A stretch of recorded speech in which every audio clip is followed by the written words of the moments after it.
Colloquium. We're very happy to have Prof. Arpita from IISc Bangalore. Arpita works in theoretical cryptography and more generally in cryptography. And she has been, so she did a PhD from IIT Madras several years back, did a bunch of postdocs at Aarhus, Zurich, Zurich, and Bristol, right? Right. And she has a long list of awards, which you can see on her bio page. And today she's going to tell us about some very interesting work. It's part of a sequence of work she's been working on randomized encodings. So, over to you, Arpita. Thank you, Manoj. Are we going to switch off the light? Just a second.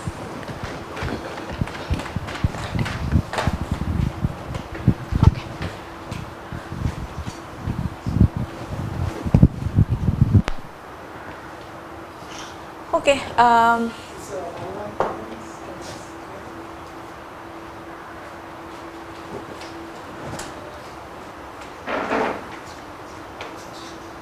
That's a problem. Okay. All right. Okay. Thank you, Manoj, for the introduction. And my talk is on quadratic multiparty randomized encodings beyond honest majority. And this is a joint work with Benny, Applebaum, Yuval Ishai, and Or Kearney. And this was accepted to Crypto 2022, that is last year. And since we are a very small group, at any time if you have questions, do stop me. Okay. To start with, this work belongs to a slightly different league of papers that you often see in the literature. And let me be discreet and tell you what exactly I mean by that. So most of the works that we see in the crypto literature are evolutionary in nature. And by that I mean that their prime goal is to improve either efficiency or security guarantees of some known primitive over the state of the art, right? You could take the example of, let us say, multi-party computation or MPC, and its complexity measure like round complexity, right? So the community has tried really hard to improve the round complexity until they hit the low bound, right? For instance, you can take the example of BGW line of work with passive security, right? So we know that the feasibility result was given by BGW.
to get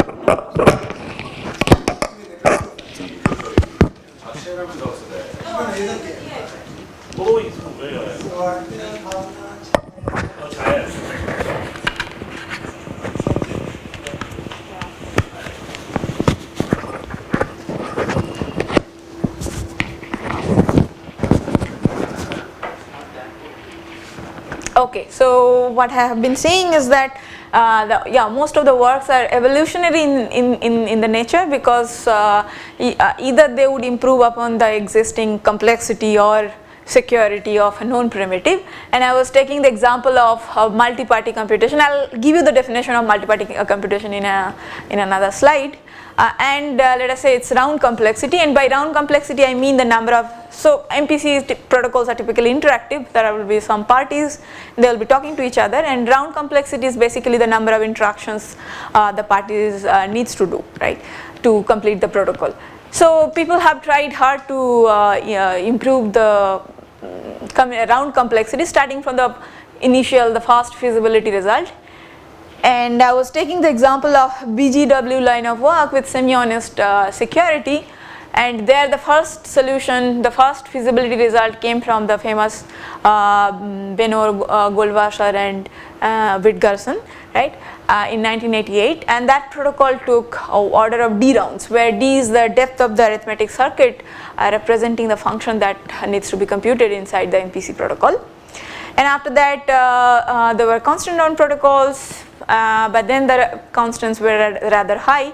They have been improved upon, and finally the lower bound of 2 had been hit. So for a long time 2 was sort of a folklore concept that would be the lower bound for BGW line of work in the semi-honest setting.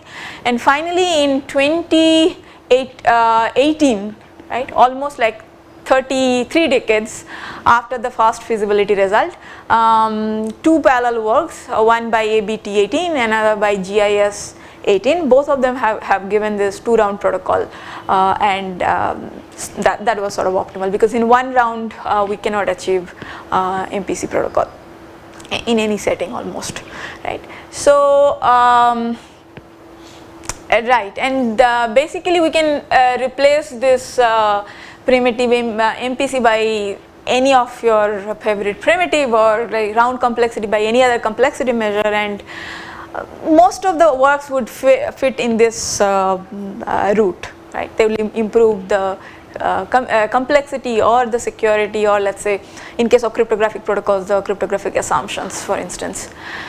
This work is slightly different of the track, and here we are trying to, we sort of showed connection amongst seemingly unrelated questions.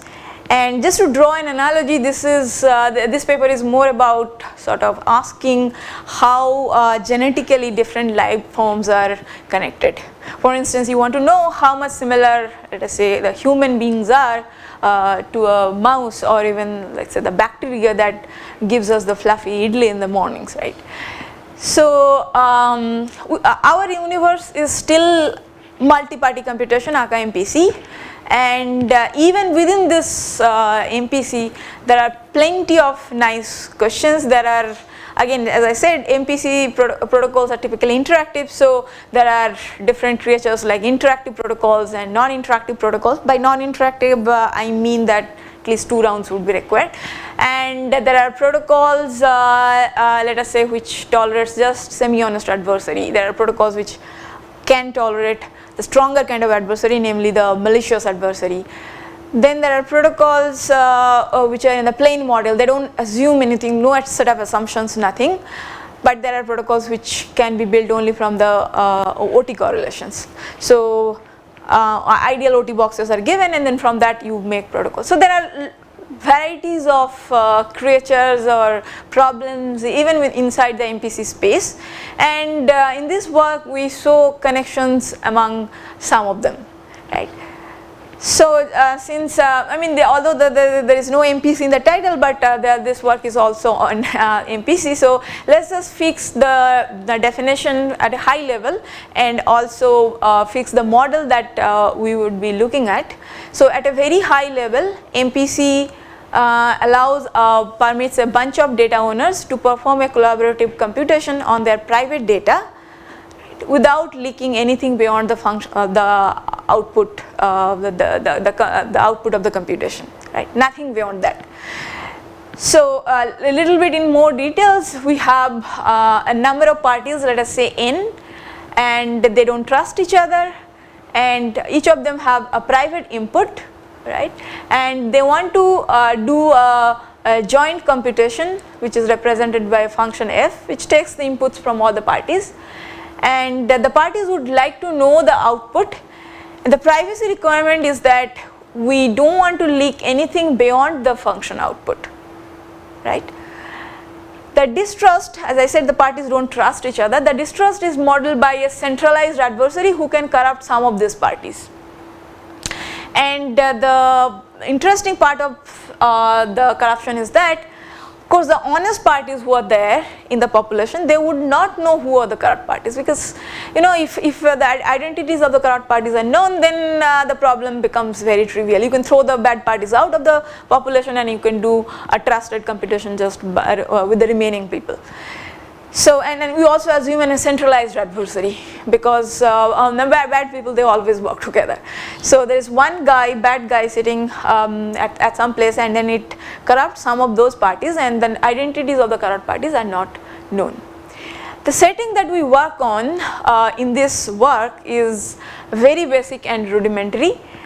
So we consider a computationally unbounded powerful adversary who has only passive corruption capability. The adversary is unbounded, means you can assume that it has all power, it's unbounded powerful, right? And it's also just semi-honest.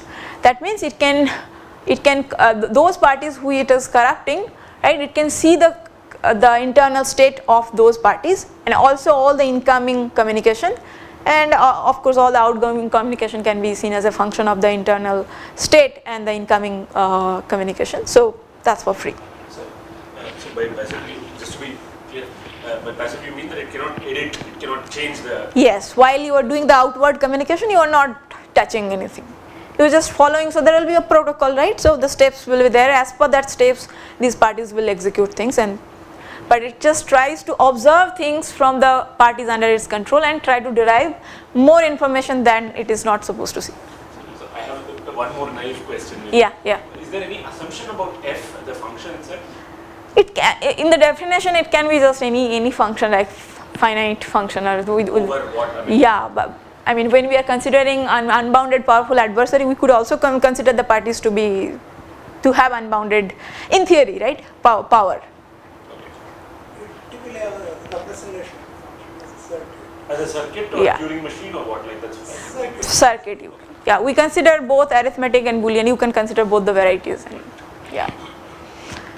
So when you have an adversary who is unbounded powerful, the security that you get is information-theoretic security or unconditional security, right? There is absolutely no conditions attached. It's unconditional security.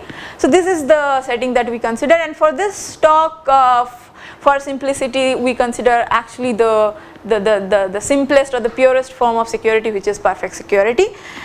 And by this I mean that when a protocol will have a perfect security, the view of the adversary is perfectly simulatable from the input and output of the corrupt parties. For instance, in this picture, if you see these two parties are corrupt, and let us say they have input x2 and x3, and after the function computation they are getting, let's say, y2 and y3, and I say that my protocol will be secure when whatever these two parties can see, right, during the protocol can be simulated just from their input and output, that is x2 and y2 and x3 and y3. If it is possible to generate those views just from this information, then we can say that our protocol is perfect. So some of our results also hold good in the statistical setting, but let's for simplicity consider only perfect security for this presentation. So Manoj knows this is sort of the most elementary, rudimentary setting in MPC that is there, but surprisingly, even in the simplest setting, there are many interesting questions which are still open, and I am going to tell you some of those. And as a word of caution, I want to say that because it's about making connections about various problems, so I am going to shift gear many times. right? I will be discussing about various problems which would probably seem to you unrelated, but then we will show that there are connections. So expect some gear change, sudden gear change, and again if you have any questions, any doubt, you can just stop me at any time. So there is a very nice and different way of putting our results. So this is sort of a flashy slide. So I say that this is about a newfound constellation in the MPC space, and I'm sure all of you know what a constellation is. So a constellation is a group of stars that appears to form a pattern like Orion the Great Hunter, right? So our space or universe is still MPC, right? So in this space, we found out a bunch of seemingly unrelated yet fundamental MPC questions which form a constellation, and we also found the brightest star in that constellation. Typically in every constellation there is one star which is the brightest, and that's called the heart of the constellation, and that is, for this work, is this quadratic multi-party randomized encoding. This is the thing that you have seen in the title, or in short it's called 2MPRE, quadratics that translate to 2, and multi-party randomized encoding that is this 2MPRE. So together we call it as 2MPRE. So let's see what this creature is 2MPRE. So first of all, this was introduced by Applebaum et al. In 2018, and before we go to 2MPRE, before we go to the 2MPRE, let's actually talk about what MPRE is. Okay, so in MPC what we do is we want to compute a general function, possibly complicated, right? A number of parties, there are a number of parties, and then they have their private inputs, and then they want to compute a joint function f on their inputs, right? That's a general function. So at a high level, MPRE reduces the task of computing a general function, right, to a task of securely computing a possibly simple function, right? And this reduction is going to be non-interactive, and it would preserve information-theoretic guarantee, security guarantee. So just to repeat again, MPRE allows for a non-interactive reduction from a general, possibly complicated functionality to a simpler functionality that would preserve information-theoretic and passive or semi-honest security. Right, that's MPRE. And now when you ask for 2MPRE, all that we need is that the function that you reduce to, that should be just degree 2 function. That's it. Degree 2 means, so if you represent in terms of polynomials, every monomial will have degree 2, and the degree is in terms of the inputs of the parties and the randomness, the local randomness that they would have. So essentially what I mean is that if a function has a corresponding 2MPRE, then it would allow for this kind of simple protocol. So let's say we start with 4 parties, just 4 parties, and their inputs are those like x1, x2, x3 and x4, right?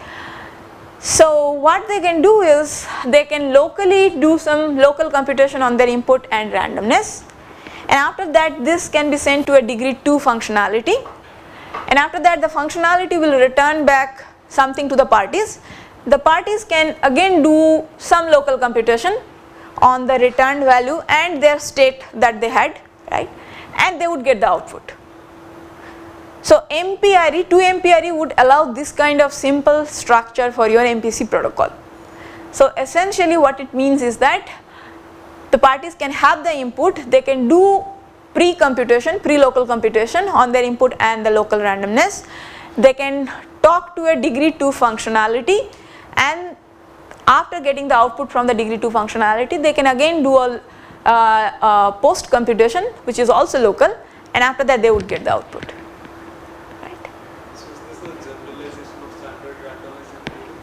Yeah, for multi-party, correct. Yeah.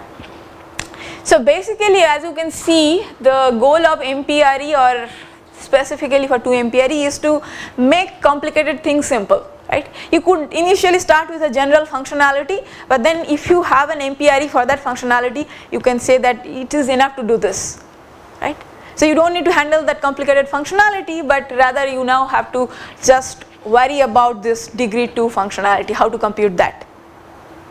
So if there is already a 2-round protocol for the general functionality, what's the point of reducing to a degree? Like, is there an added advantage to reducing to a degree 2 functionality even in that situation? Like, down complexity is not the... This is how They got, yeah, this is one way of getting it. I mean, actually this is the only way so far we know, yeah. Correct. So you don't care about the blow up in the size, right? we do, but then, yeah, so this is one issue, right? When you have information theoretic security, then what we know currently is that the computation complexity is polynomial in the formula size of the function. So that's one, but that's sort of the thing for all the constant round protocols in the information theoretic setting. Yeah.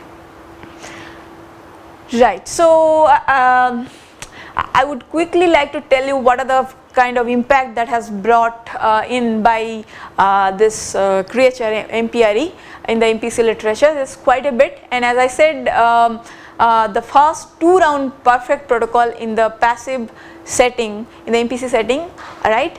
For constructing this protocol, Applebaum et al. First introduced the MPRE, and they used the 2 MPRE for their construction, and it sort of solved a long line of work in the BGW setting. People have been trying hard, right? With starting with the D-round protocol, finally it stopped at 2-round protocol, and that's sort of optimal, like I told you. And after that, MPREs had been used by us. We had used to construct a 4-round perfect MPC protocol in the active or malicious setting, right? This is like the BGW in the active setting, and this also closes a long-standing open question. And this is nice. This 4 is not an arbitrary number. We also saw that that's sort of optimal. That's the best you could do. You can't go beyond 4-round. Post that, we have shown that this 4-round barrier can be circumvented if we are happy to make errors. That is, we moved to the statistical setting and we could give a 3-round protocol. Even here we used MPRE, and this 3-round is again optimal. It comes from a lower bound from like 2022, not 2022 but 22. Yeah, GIKR lower bound is what I am talking about. Yeah, 2002, sorry, yes, yeah. Right, then we move to, so by the way, you have been probably thinking MPRE would be useful just for the information theoretic setting. That's not true. We have moved to the computational setting, and using MPRE we could also design protocols just from the minicrypt, just to be accessible. What minicrypt is basically the symmetric key primitives. Whereas all existing 3-round protocols were using public key, we could actually get protocols from minicrypt in the computational setting. And lastly, we have used MPRE to construct 4-round statistical MPC. So this is the Rabin-Benor setting, famous statistical setting, and this also closes another question, and this was accepted with this year's stock paper. And again, we also proved the tightness of the 4 rounds in this case. And so this is with threshold t less than n by 2, whereas the perfect setting t less than n by 3 is required, right? So for that computational MPC, you mean minicrypt plus MPRE? Yeah. So that's not So basically, yeah, after you have the MPRE, right, you have to sort of see how you can realize that degree 2 functionality, right? That's where, for realizing that, you would need cryptography there. I mean, there are actually still some open questions in this. This is not with the optimal resilience. We need some epsilon extra honest parties, and the protocol is secure. I mean, it has this 3t+1 bound only for logarithmic number of parties. There are some nice questions there still open. And that's also active. This is yeah. I think all our works are active security. So now just to tell you what has happened to the 2-MPRE world regime and what are the key open questions that are still left, and this is where you will get our first star or first question, right? One of the questions that I mean I'll have a bunch of questions and I'll show relations amongst them, right? So here we'll see the first question that is still open for the 2-MPRE domain. And just for your reference, that's what it means by 2-MPRE. That's the general format for 2-MPRE based protocols. So what is known is that, so the first result I have been mentioning many times already, ABT 28, that gives perfect 2-MPRE for every function with privacy threshold of t less than n by 2. For honest majority case, there is 2-MPRE for every function, right? And the way they construct is very interesting. They basically turn a multi-round plain model protocol with the same privacy threshold t less than n by 2 to a MPRE. So if for a function f, if you have a multi-round plain model protocol, then they show a way to turn that to a 2-MPRE. And as you know, for the semi-honest case, BGW would give us such a protocol. And after the ABT, there are a few papers which also gave construction for 2-MPRE, but all of them they would implicitly base on plain model perfect MPC, and therefore all of them could construct MPRE just for this privacy threshold, the honest majority t less than n by 2, right? So a very big open question in the 2-MPRE domain is whether we can build 2-MPRE beyond honest majority, right? When t is more than n by 2, then more than equals to n by 2, then can you still build MPRE for any function, right? So I will call this problem as 2-MPRE, and this is one big question. Yeah. What is privacy threshold? This. Oh, what is privacy threshold? Okay. So yeah, I have defined the MPC, right? So there is a population and let's say n parties. Out of that, we would assume that t of them are corrupt. T is a threshold. Yeah. And they are collaborating with each other. Yes. That's what the centralized adversary is controlling all the t parties. So what I am saying is that 2-MPRE has been built for every function when the privacy threshold is t less than n by 2. That is, less than half of the population is corrupted. If you have that assumption, then we know how to construct 2-MPRE for every function. But we don't know how to construct 2-MPRE for any function when the threshold is more than or equals to n by 2. That is, more than or at least half of the population is corrupt, right? Here, the parties are also all. You can assume that for perfect security, I mean for unconditional security you can assume that, but typically I mean we wouldn't like, because we want the parties to be polynomial. If you want your protocol to be sort of implementable in practice, so we would work towards having a protocol where the parties are polynomial time, but the adversary can have unbounded power. It's polynomial in the formula sense. Yeah.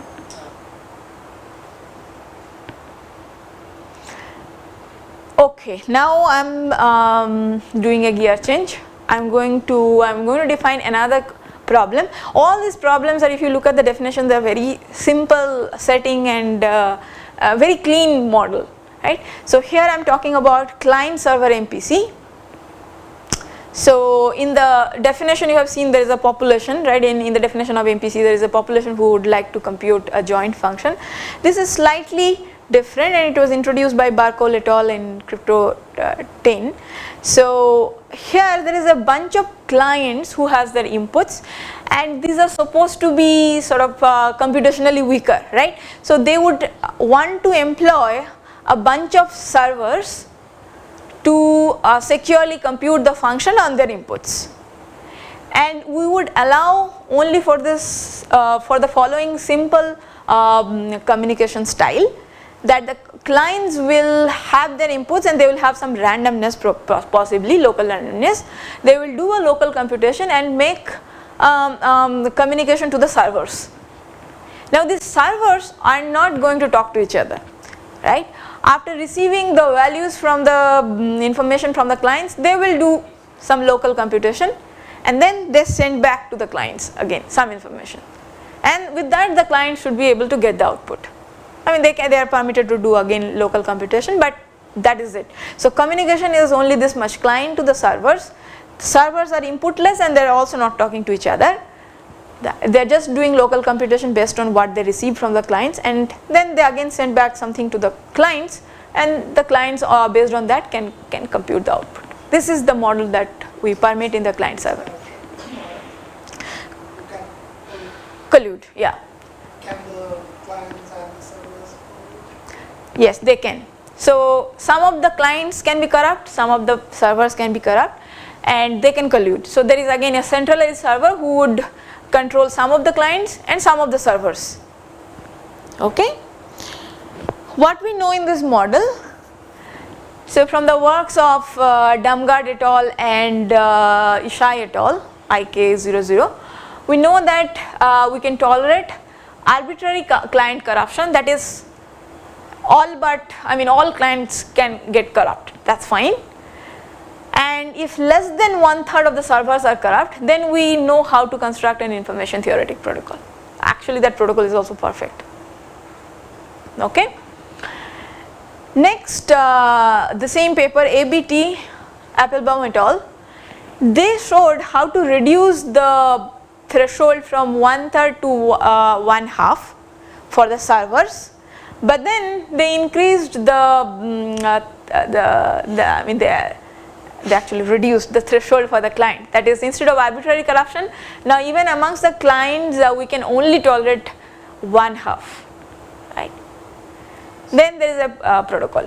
These fractional, these ratios, 1/3 and 1/2, they don't depend on the ratio of the number of servers to the number of clients?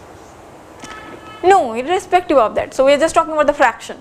Yeah. So the first one is just saying that you can corrupt any number of clients, but amongst the servers you could corrupt only 1/3, at most 1/3. Even if they are large? Yes. Yeah. And for the second one, we go for 1/2 for both clients and servers, and that's when the protocol exists. So it improved one dimension for the server corruption, it improved, but then client corruption was bad. So a big question here is that whether we can go back to like arbitrary client corruption, and for the servers we still want only 1/2, at most 1/2. So maybe I have missed it somewhere. So what is what do you mean with the security? So for instance, the inputs, I understand that these are the clients, and as you said that the function output is visible to everyone. Mm-hmm. They should not be able to leak any information apart from that computation. Yeah. So what should not happen in the computation of here as well as the previous example? What should not be revealed to the clients? For instance, one clean thing is that the inputs of the honest parties.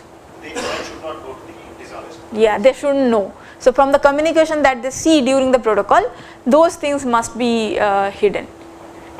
If for instance the function output, if it is already the inputs of the honest parties, then you can't do anything, right? So Those are in some sense they should not be able to invert the function in some way that reveals this x1 to xn or x1 to those.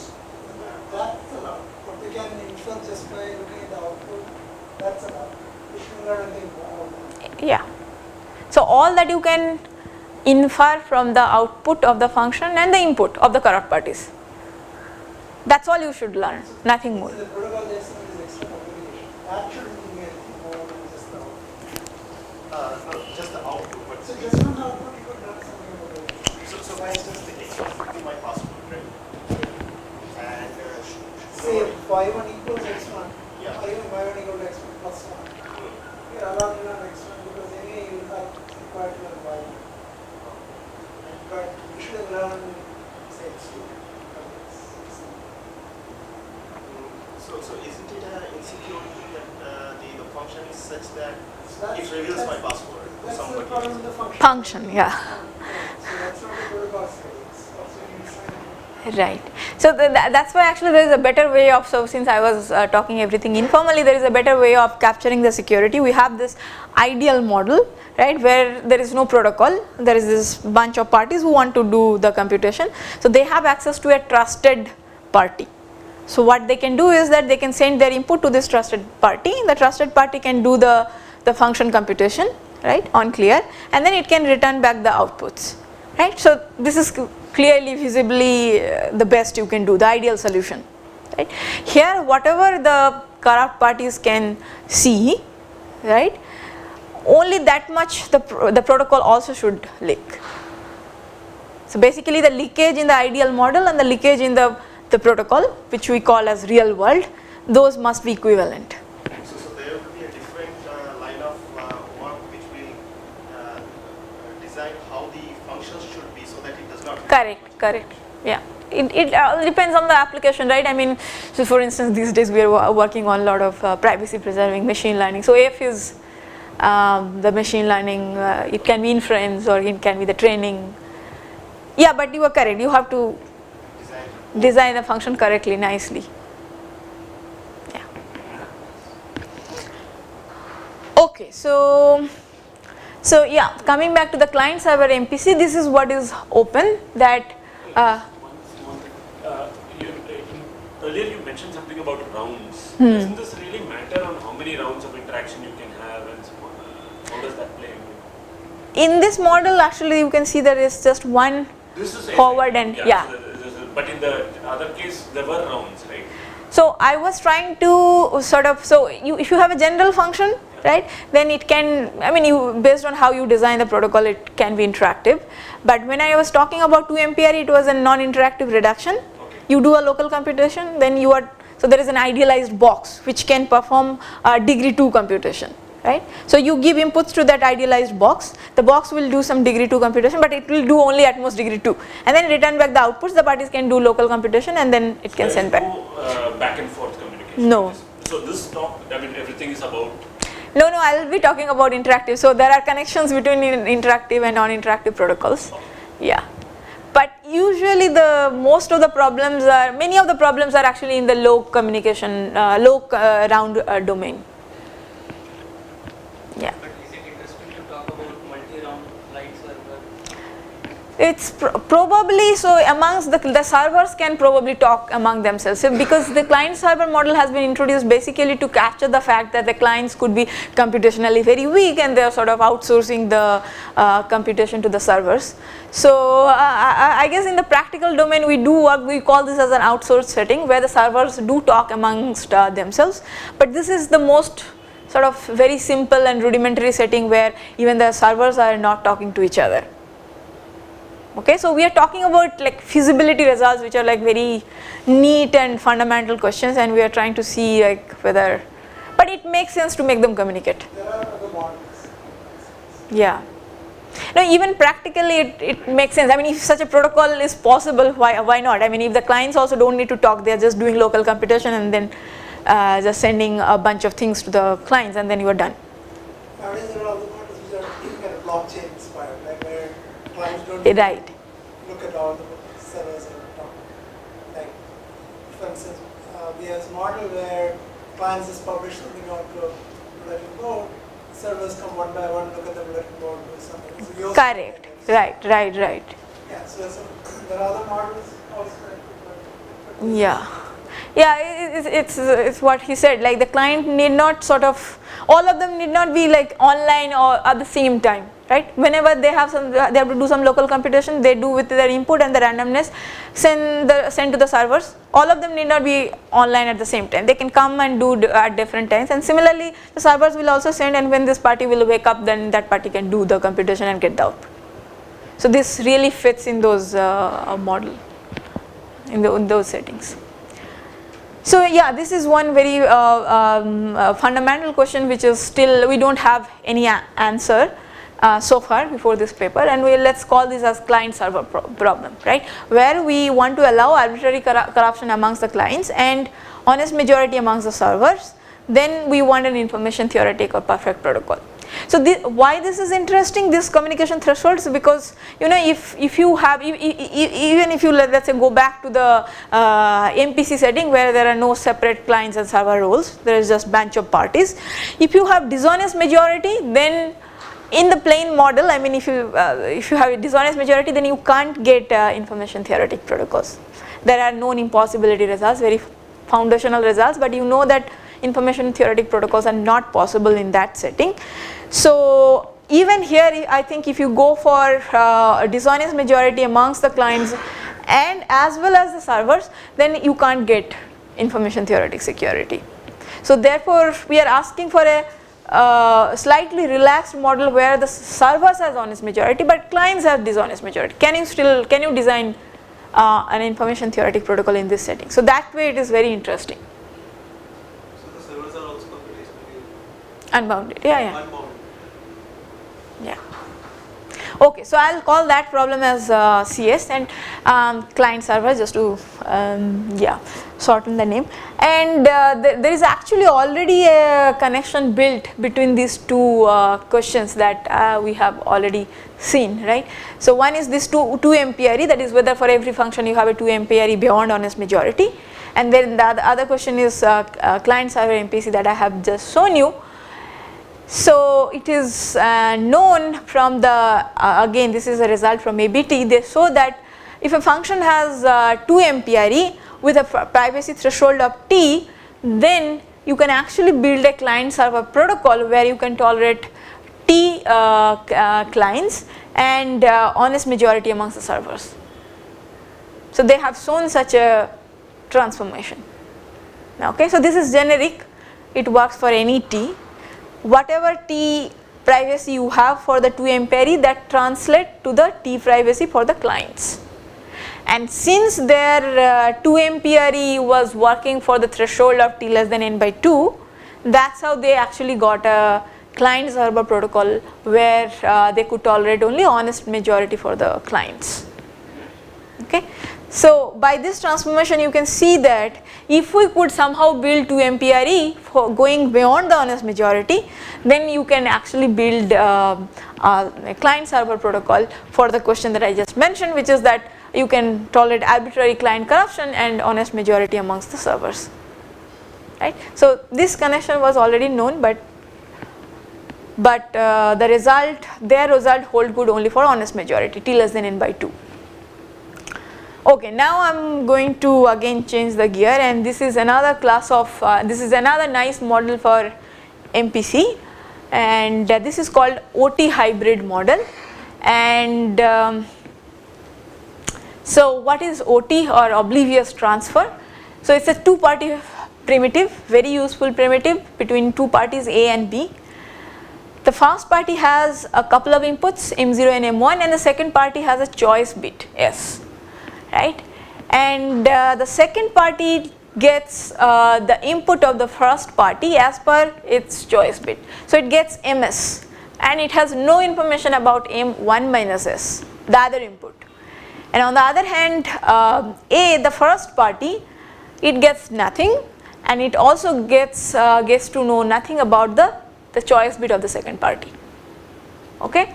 So we could abstract out oblivious transfer as a sort of channel between these two parties A and B, and by this I mean that this kind of thing has been executed, right, between A and B. So A can have two inputs, B can have a choice bit, and B gets just the input as per the choice bit and nothing else. And it's very easy to see that oblivious transfer channel, if you have between two parties, that also implies point to point communication. Okay, how do you get it? Do you see the transformation? So if I give you a OT channel between two parties, can you see that you can also do private communication between the two parties? That is, the same sender has one input, a message M, and it wants to transfer to the other party. How do you do that? Using, right, you just input your message, I mean the same message that you have as this, right. And so irrespective of what the choice bit is, then B will get that input. That's how you do it.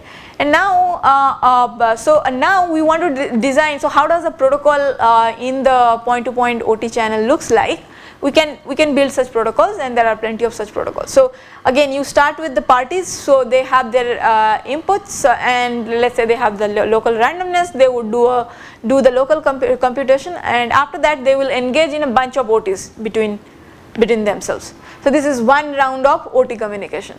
Whatever they get from the OT, based on that and the existing state, they will do some local computation, and then they will again do the second round of OT communication. So I'm just stating how in the OT hybrid model a protocol would look like, right? So this is basically the repeat of same thing. In every round they would engage in a bunch of OTs until they reach to the last round, and where they would do a local computation and they should get the output. So this is a general format of how OT hybrid protocol looks like.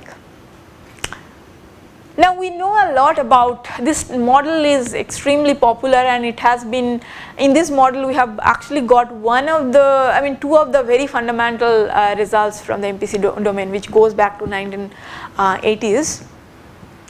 So we know that perfect protocol can be built for every function with arbitrary corruption in this model, OT hybrid model, right? So the protocols goes back to, like I said, Yao 82 and the fast paper that came out in MPC domain, and also GMW. So Yao was for 2-party, and GMW was specifically, it was for any number of parties, and both of them can be actually casted as OT hybrid protocol.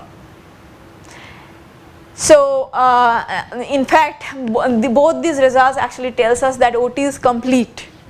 It's complete for MPC, meaning that OT is the only, so if you are given idealized OT boxes, then you don't need anything else. No cryptographic assumption is required for even for arbitrary corruptions.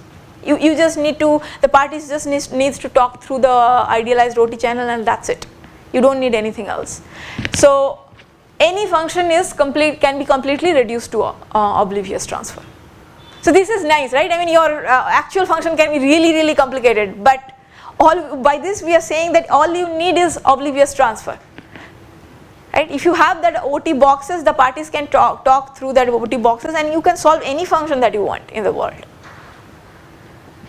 Okay, so now I am restricting the OT hybrid model slightly. What I am saying is that I would allow the parties to talk via the OTs just for one round. Now what can we do? We have restricted the model. Again, why we are doing practically, these are all motivated because we don't want to communicate for many rounds, right? It's time consuming. It's going to affect your runtime, everything. So we are interested in the non-interactive OT hybrid model, where the parties would communicate just among themselves through the OT, but just once, that's it. Now in this model, what we know? We know something very interesting, that Yao's protocol from 1982, that already gives you the following result, that oblivious transfer is NI complete, non-interactive complete for any two pieces. So you take any 2-party functionality, specifically for 2 parties, just for 2 parties, any 2-party functionality that can be reduced to OT, and that will allow for this sort of protocol. Now all those who knows Yao, you can just think in your head and you will just see it's a bunch of OTs, right? And then you have to send the garble circuit, that's also can be sent via oblivious transfer. What about more than 2 parties? When you have, let's say, 3-party functionality, 4-party functionality or beyond. Now what do you know for that? Now there is a very interesting result which was found out again by Applebaum, Brakerski, Garg, Ishai and Srinivasan in 2020. They show that oblivious transfer is not non-interactive complete for an n-party functionality where n is more than 2, right? So that means this kind of protocols are not possible, and there is nothing fancy about oblivious transfer primitive. Actually there is no 2-party functionality for which this completeness exists. You can replace oblivious transfer with any 2-party functionality. OT is a 2-party functionality, right? It is a very specific 2-party functionality. You can replace that with any 2-party functionality, but still you wouldn't get the non-interactive protocol in this form. So here we are happy to replace OT with anything else, but of 2-party in nature. but still it wouldn't work. It's not possible. They have shown an impossibility. So there are two questions that pops out from this impossibility result. The first is that whether, since we are saying that it's a problem with two-party functionality, any two-party functionality, so that means we have to probably increase the cardinality of the functionality. So can we, for instance, go for a three-party functionality, and can that be non-interactive complete for any function f? So that's one question, right? We can go for three-party functionality or a four-party functionality, and we can probably see if we can make it complete, non-interactive complete for any function. Or alternatively, again just to circumvent this lower bound, this impossibility, can we go for almost non-interactive reduction? So we would probably permit a little more than this communication. Let's say after this round there will be another round where they are allowed to communicate through point-to-point channels. Right? So that will be a little more than non-interactiveness. So one round plus another round on over point-to-point, for instance. I'll give you more like the exact definition that we consider later. But this could be another question. So if you want non-interactive, then we are talking about increasing the cardinality of the functionality to which we want to reduce to. Or we could try for almost non-interactive reduction, but still we want to stick to the oblivious transfer or any two-party functionality. What would be an example of a basic three-party functionality? Yeah, I'll tell you in the next slide. Yeah. So the first thing that on the left I want to consider non-interactive completeness of larger cardinality function.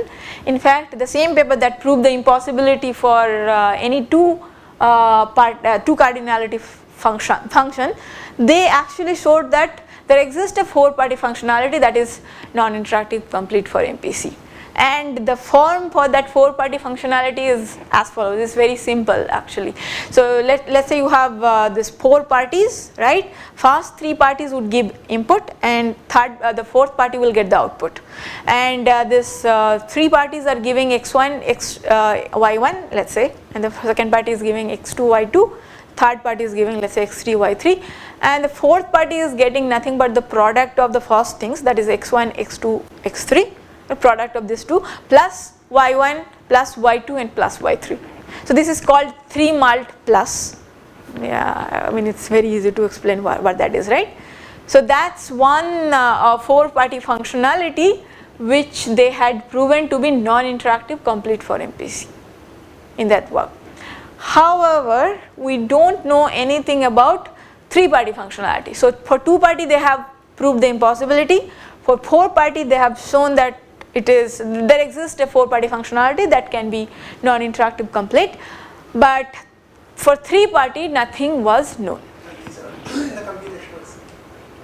No, these are all information theoretic. Because the Yahoo example that we started off with, you think of as information theoretic. Yeah. You take the formula right. So you have information theoretic, Gabel circuit, and everything. Yeah, everything is in. So the possibility is only for information theoretic. Correct. Yeah.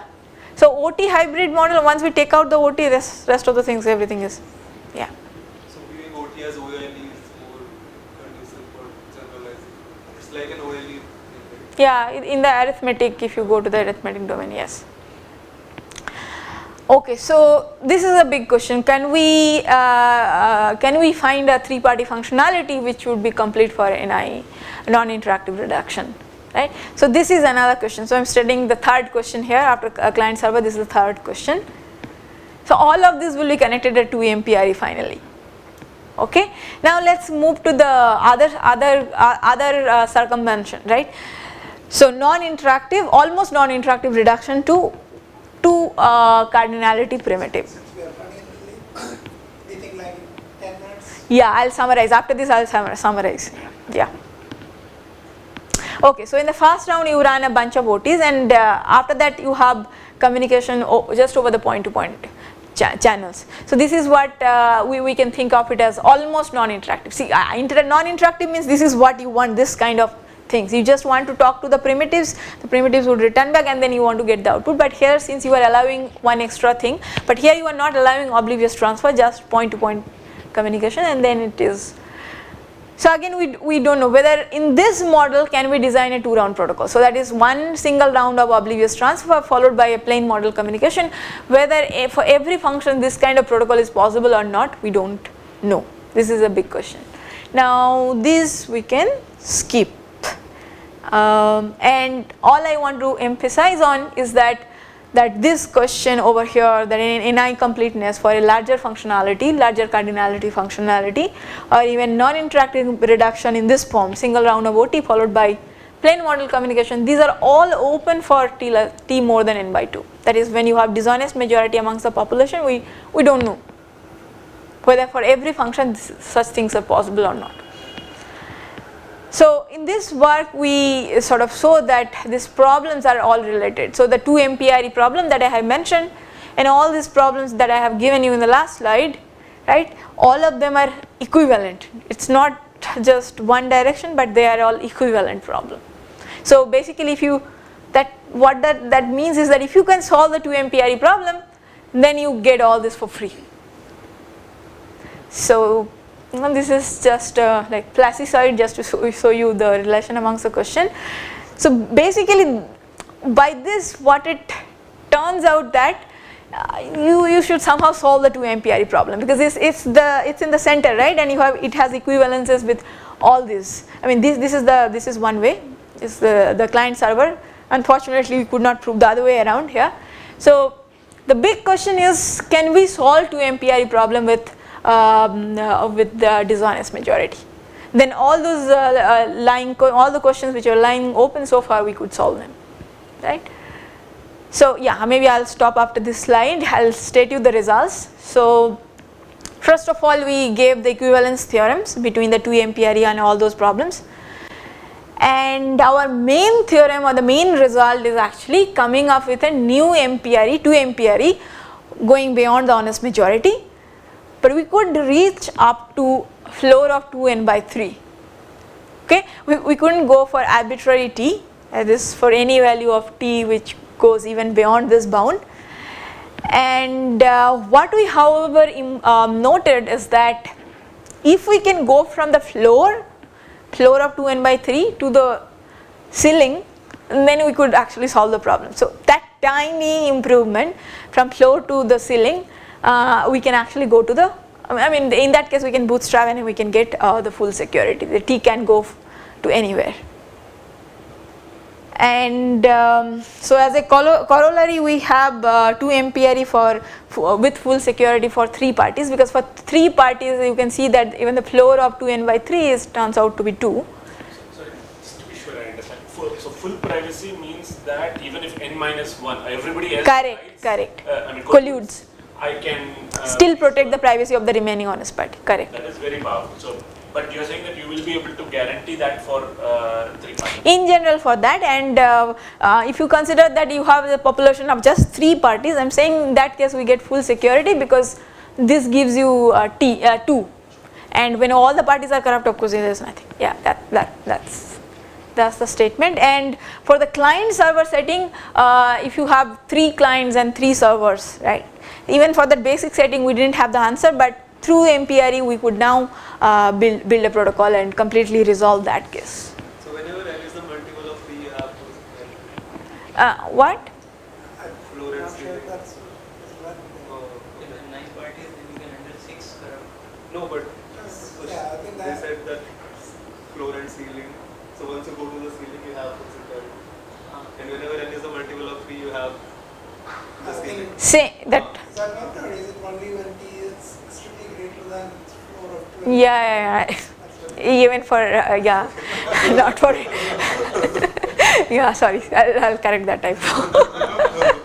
Yeah, right. So I'm not of course going to give you the proof overview, but I'm going to give the proof. I'll just tell you the 2 steps by which we achieve this 2 MPRE, and with that I could stop. So so the main contribution of this paper is to come up with a very nice round collapsing lemma. And what the lemma does is that it says that if we give a protocol of the following format, you have like plain communication over the point-to-point channels, and in the last round the parties would be given access to a degree 2 functionality, right? This is the form of the protocol. We call it as like plain then quadratic, because this is a quadratic function, and over this you are just doing plain model communication. So typically in MPC this is what is allowed, right? Two parties, they have a point-to-point private channel, they can talk to each other. So by plain you mean that they can't compute any function, they just pass that? Yes, yes, whatever. So local computation followed by sending something out to all the parties. That's what it means. And in the last round they are allowed to do they have like access to a degree 2 functionality, and they can access to this idealized box. Now if you have such protocol, then what our round collapsing lemma does is it transforms it to a degree 2 functionality. So basically all this can be somehow collapsed, and all that is remains is this degree 2 functionality, and this is exactly is the 2 MPRE, right? This is the 2 MPRE. Now of course this is the first step, and second step of course would be to construct such a protocol for any function, I mean this format, right? And the round collapsing lemma part, the first step, it actually works for any t, whereas the second step where we are trying to build a protocol in this plain followed by quadratic computation model, this is where this we have this restricted threshold. We could construct such a protocol for any function when the threshold is less than equals to this, the ceiling of 2n by 3. So yeah, so this is it, and I will actually, so we have another part which I am just giving you a very high level idea. So like we had been trying really hard to go beyond this bound of ceiling of 2n by 3, and then we found out a very interesting connection with 2 MPRE with interactive protocol, right? And which was actively secure. So basically we have shown a connection with actively secure protocol in the OT hybrid model, and this is interactive, whereas 2 MPRE is non interactive. This is actively secure and 2 MPRE is passively secure. So that's why this connection was quite interesting and surprising to us. Anyway, I am not going into the details. Actually there is, I mean, probably you would appreciate, I can tell you later. I will skip for the general thing. So we have another equivalence, and that's the complete full picture. I want to tell you just that this is the last slide, and this is a very nice insight that we have from this paper. So going back to what I said, we want to build perfect protocols, right? Very clean, perfect protocols. Now I am considering 3 different models. First is the plain model. The parties can communicate to each other over point-to-point channel. Now when can you achieve, for what threshold can you achieve perfect security? We know that we want honest majority. In the dishonest majority you cannot achieve perfect security. Now come to the other side, the right side. This is OT hybrid model. In this model we know how to achieve perfect security even for t less than n, right? We can achieve arbitrary corruption. Now if you, interestingly, if you go to the middle world, which is the 2 MPRE model, here you can actually achieve something which is in between. So it's a very nice like intermediate stuff, right, between n by 2 and n is 2n by 3. So for this we know how to achieve this perfectly, right? And if you notice very carefully, in any OT hybrid model protocol can be actually transformed to degree 2 functionality in the first round, and after that point-to-point communications using OT pre-processing basically. So you just have all the OTs done here. OT is the degree 2 functionality. All the OTs you done in the first round, and after that you can, this is a sort of pre-processing, and after that you could use the online OT. And so it becomes a point-to-point communication, degree 2 followed by OT. And as I have said, so we had this round collapsing lemma. So basically 2 MPRE is equivalent to this kind of protocol, where you are doing point-to-point communication, and in the end you have degree 2 functionality. So now you can see that that it makes a lot of difference to give access to the degree 2 functionality, whether it is given in the first round or whether it is given in the last round. That actually makes, I mean so far at least it makes this difference. I mean here if you give access to the degree 2 functionality early on, then you can achieve arbitrary functionality, whereas if you give access to the degree 2 functionality in the last round, then we could stretch it up to the ceiling of 2n by 3, right. So a big question is whether these two walls are equivalent or not. So that would require you to solve the 2 MPRE problem beyond this 2n by 3, right. So we don't know whether that is possible or not, and that's a question that we have left open in this paper. So I have a question. Yeah. So this implementing this degree 2 functionality would, like, because of this difference, need some setup, right? Because of this too. So you have impossibility for t greater than n by 2, right? So without setup you cannot implement a degree 2 functionality. So if Yeah, in this case. I'm talking about implementing the degree 2 functionality. Right. So to implement a degree 2 functionality we would need some setup, like maybe some pre-processing correlation. Yeah, you can think about So it. then all the connections you showed to those other stars, would they also necessarily Require the same thing. you showed that it's an implementation. Yeah. Only in the client server case it's not in. So that means there's hope in the client server case that you can solve the problem without requiring any setup. You could still, you could still use oblivious transfer, for instance, right, for solving that degree 2. No, my question was without using it. So without using any setup. So by setup you mean the correlation. Yeah. So already there is a protocol in that setting. If you have a OT correlation, then there is a protocol, and if you want to use like OT directly, then there is a protocol from non-black box access to oblivious transfer actually. Now that's like too technical. I mean, I don't know if you know about this black box, non-black box access to these primitives. But you would require oblivious transfer setup. My question was like, if my question was different, so I'll try again. So between the plane and the 2 MPRE, right? So because there is an impossibility in the plane setting, that should necessarily mean that implementing a degree 2 functionality needs something more than just the plane model, right? Correct. So then the result, the feasibility result of going from degree 2 from 2 MPRE to the client server, right? That solution would also correspond to a solution which needs something more than plane model. But is there a solution for So the client question is server? from the reduction itself. The reduction itself doesn't need any setup. So that's But the degree 2 functionality would, right? good, but So overall, the reduction this, is the reduction is used to show that there is some kind of. but the opposite connection is not there from client server to. It is not there. Yeah. So then there's still hope that we can solve the client server in the plane model. So That's actually correct. Yeah. I mean, there is a hope that you can build client server with in the plane model, right? Yeah. Yeah, without going through this 2 MPRE path. Yeah. so there is a model called there was some similar some UNIPC or something, so which is a very similar model. You have bunch of clients, bunch of servers, one output party. So it's not exactly the same clients or getting output party. And there are impossibility results you can show as to there exists functions which cannot be computed.